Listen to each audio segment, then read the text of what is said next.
AD Consulting vous propose son module sur la réussite. Ça prend beaucoup d'éléments pour réussir dans la vie. Pour réussir, on se rend compte dans la vie que le plan est différent de la réalité. Et ça prend vraiment, mais alors vraiment du courage pour surmonter les obstacles auxquels on est confronté dans la réalité. Que représente pour vous le courage? Est-ce que pour vous, le courage, c'est ça? Est-ce que le courage, c'est ça, prendre des risques inconsidérés?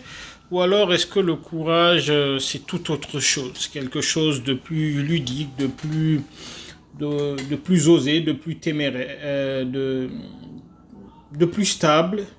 Je semble le courage de ce monsieur handicapé, fort de ses handicaps, il les surmonte. Ou alors est-ce que pour vous, le courage, c'est ça, comme mon fils qui ose affronter le mouton, qui tient tête au mouton? C'est cela pour vous la définition du courage? Parlons de l'échec. Il est très important de savoir que dans le parcours de réussite, commencer par les échecs n'a rien, mais alors rien de mauvais. Au contraire, c'est fortement recommandé d'échouer.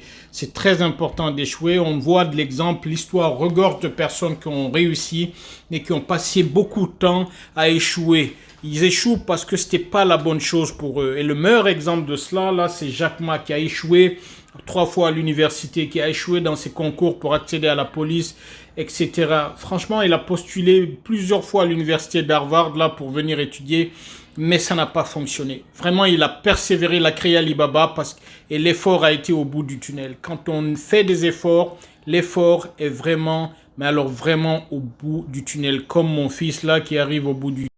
Il vous faut un mental d'acier pour réussir. Votre capacité à travailler dur et de répondre avec résilience à l'échec et à l'adversité, très important. Votre qualité intrinsèque qui permet de travailler avec acharnement et de vous accrocher à vos passions, etc. Il faut être optimiste, ne pas avoir l'optimisme vert, mais avoir un optimiste raisonné, calculer tout, planifier tout. Il faut avoir de l'assurance, agir comme si on avait tout le contrôle, prier comme si Dieu allait tout prendre en compte. C'est cela la chance de réussir, c'est cela qui vous donne la chance de réussir. Pour réussir, il est important de ne pas stresser sur les choses dont on n'a pas le contrôle. Votre force mentale est une denrée périssable.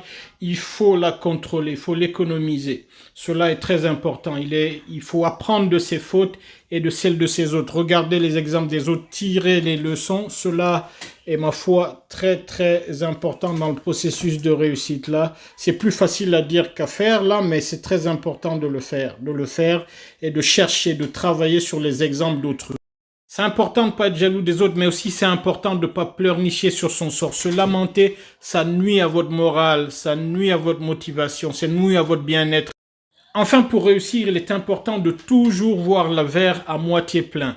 Avant de se coucher, prendre quelques minutes, apprécier la largesse de la vie, de la providence à son égard. Se plaindre ne peut qu'empirer notre santé mentale et morale, physique à la longue.